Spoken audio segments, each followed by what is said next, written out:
દરેક નીતિની સામે કાયદાની રીતે ઊભો રહેતો SSK ન્યૂઝ ચેનલ। ડિંડોલી વિસ્તારમાં ચોથા માળે આવેલી હોટલમાંથી રહસ્યમય રીતે નીચે પટકાતા યુવકનું મોત નીપજ્યું હતું। અજાણ્યા શખ્સ તરીકે આ યુવકનું મોત થયું હતું। પોલીસ પણ આ ઘટનાને લઈને મૂંઝવણમાં મુકાઈ ગઈ હતી। ત્યારબાદ પોલીસ તેના પરિવારજનો સુધી પહોંચતા હકીકત સામે આવી હતી, જેમાં વેપારીનું અપહરણ કરી પુણેથી સુરત લવાયો હતો। ડિંડોલી પોલીસ પાસેથી મળતી માહિતી મુજબ મૂળ રાજસ્થાનનો 35 વર્ષીય રાકેશ પાંચારામ ચૌધરી મહારાષ્ટ્રના પુણે ખાતે પરિવાર સાથે રહેતો હતો। પરિવારમાં માતા, પિતા, પત્ની અને એક 6 વર્ષની દીકરી છે। રાકેશે 8 વર્ષ પહેલા પૂજા સાથે પ્રેમ લગ્ન કર્યા હતા। રાકેશ પદ્માવતી કલેક્શનના નામથી કાપડની દુકાન ધરાવતો હતો અને સાડીનો વેપારી હતો। રાકેશનો વેપાર ધંધો સુરત, કર્ણાટક આ તમામ જગ્યાઓ પર હતો। વેપાર ધંધાને લઈને તે કર્ણાટક, સુરત, તમિલનાડુ સહિતની જગ્યાઓ પર તે આવતો જતો રહેતો હતો। ગત 6 ઓગસ્ટના રોજ રાકેશ પુણેથી તમિલનાડુના મદુરાઈ જવા માટે ઘરેથી નીકળ્યો હતો। એરપોર્ટ પર તેની ફ્લાઇટ હોવાથી સવારે 11:30 વાગે ઘરેથી એરપોર્ટ જવા રવાના થયો હતો।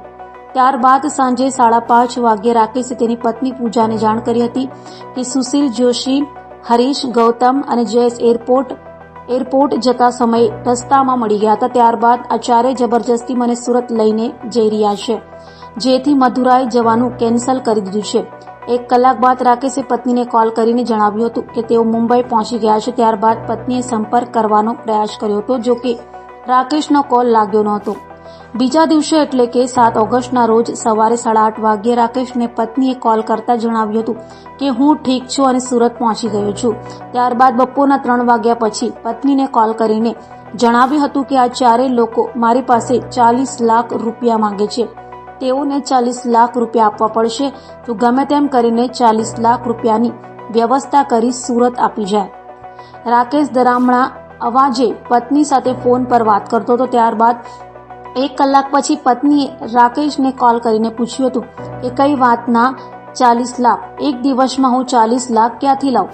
તમારી પાસે 40 લાખ રૂપિયા કોણ માંગે છે તેની સાથે વાત કરાવવાનું કહેતા જ ચાલુ ફોને હરીશ નામના વ્યક્તિએ વાત કરી હતી। હરીશે જણાવ્યું હતું કે બેન, 40 લાખ રૂપિયા તો ગમે તેમ કરીને આપવા જ પડશે। જેથી સામે રાકેશની પત્નીએ જણાવ્યું હતું કે શેની મેટર છે, શેના 40 લાખ? તો હરીશે જણાવ્યું હતું કે 40 લાખ તો આપવા જ પડશે।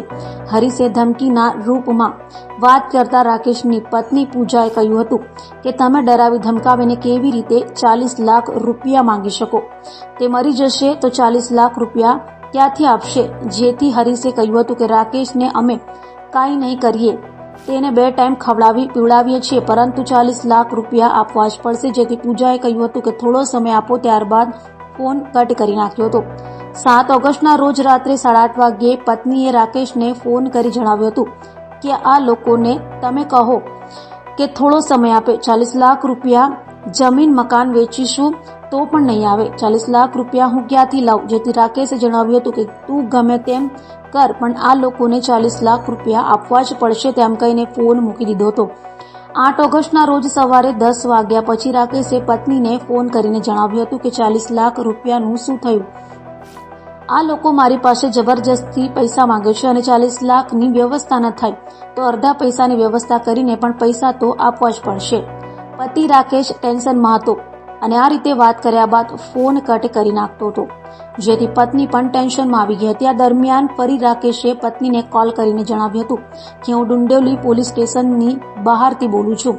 આ લોકો મારું કંઈ સાંભળતા નથી અને મને પોલીસ સ્ટેશનની અંદર લઈ જાય છે। જેથી પત્નીએ કહ્યું હતું કે તમે તે લોકોને સમજાવો કે જેવો ધંધો ચાલુ થશે તેવા તેમને પૈસા આપણે આપી દઈશું।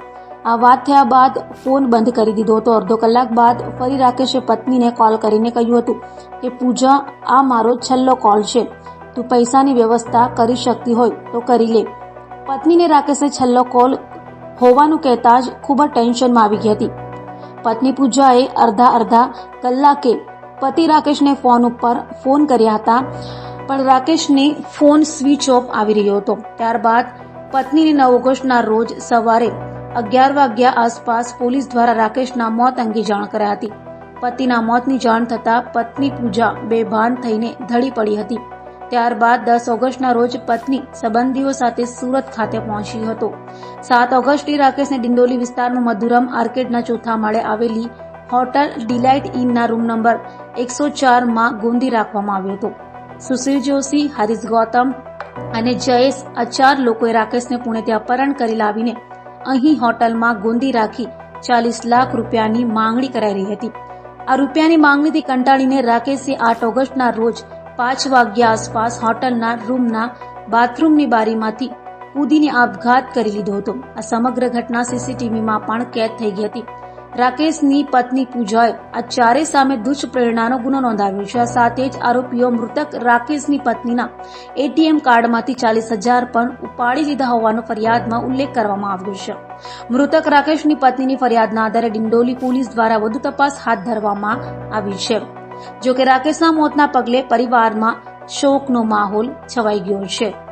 એકની એક દીકરીએ પિતાની છત્રછાયા ગુમાવી છે. આ સાથે જ પરિવારે આધાર સ્તંભ ગુમાવ્યો છે. તો 8 ઓગસ્ટના રોજ રાકેશના મૃતદેહને સિવિલ હોસ્પિટલ ખાતે ખસેડવામાં આવ્યો હતો.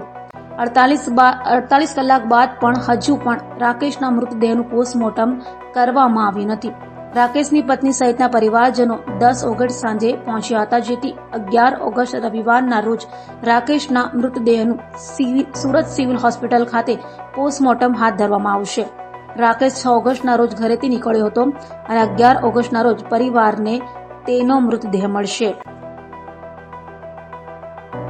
ડિંડોલી પોલીસ સ્ટેશન ખાતે એક બેને આવીને ફરિયાદ નોંધાવી હતી કે એમના પતિ રાકેશ ચૌધરી એમને જે પૂનામાં રહે છે અને બેંગ્લોર બિઝનેસ કરે છે, એમને પાસે 4 વ્યક્તિઓ સુશીલ જોશી, જતીન, હરીશ, ગૌતમ અને જયેશ આ 4 વ્યક્તિઓ એની પાસે પૈસાની માંગણી કરતા હતા.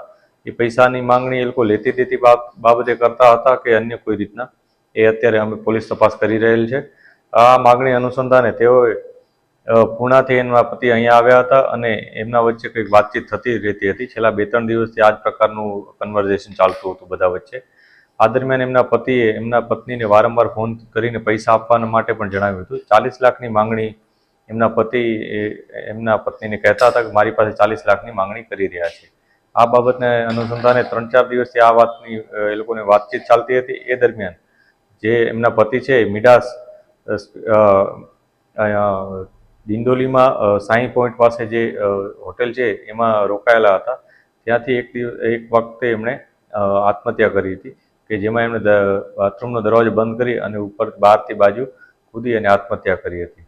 આ બનાવ અનુસંધાને આ બેને આવીને ફરિયાદ નોંધાવી છે અને એમાં જે 4 આરોપીઓ છે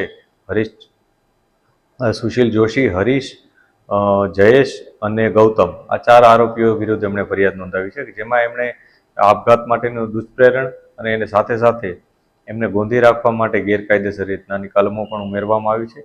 જે અનુસંધાને BNS 108, 125, 308 વગેરે મુજબની કલમો ઉમેરી અને ગુનો નોંધવામાં આવ્યો છે. પોલીસે આ 4 આરોપીની ધરપકડ માટેના પ્રયાસો શરૂ કરી દીધા છે.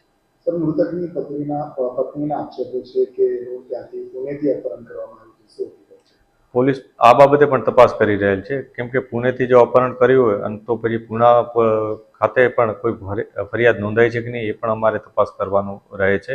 આ ઉપરાંત ત્યાં કોઈ એવી ઘટના છે કે જેમાં એમનું અપહરણ થયું છે કે નહીં એ પ્રકારનું કોઈ ફેક્ટ સામે આવે છે તો એ પ્રમાણે પણ આગળની કાર્યવાહી કરી શકાશે. પરંતુ અત્યારે જે માહિતી છે એ મુજબ એમને ગેરકાયદેસર અહીંયા ગોંધી રાખ્યા હતા. કેટલોક સમય એમને ગાળાગાળી પણ કરી હતી. આ પ્રકારની વસ્તુઓ સામે આવી છે, જે બાબતને લઈને આ ગુનો નોંધવામાં આવે છે. સર, મૃતક શું કામ ધંધો કરે છે અને જે લોકોએ ગોંધી રાખેલી જે મૃતક છે એ કાપડના વેપારી છે. એ અગાઉ પૂનામાં રહેતા હતા અને બેંગ્લોર ખાતે બિઝનેસ કરતા હતા. પરંતુ એ લોકો ગુજરાતમાં આ સુરતમાં કયા કારણસર આવ્યા એ તપાસનો અત્યારે વિષય છે. જે આરોપીઓ છે તેઓ સુરતના ડિંડોલીના જ રહેવાસી છે મોટાભાગના, અને તેઓ પણ આ જ પ્રકારના કોઈ ફાઇનાન્સ અથવા બિઝનેસના જે ટેક્સટાઇલનો બિઝનેસની લેતી દેતી હોય એ પ્રકારનું અત્યારે લાગે છે. પરંતુ આમાં એ લોકોએ કયા પ્રકારનું દબાણ કર્યું હતું, એની સાથે કયા પ્રકારની વાતચીત કરી હતી અને એ લોકો કેટલા દિવસ અહીંયા રોકાયા હતા એ બધી બાબતે પોલીસ તપાસ કરી રહી છે. દરેક નીતિની સામે કાયદાની રીતે ઊભો રહેતો SSK ન્યૂઝ ચેનલ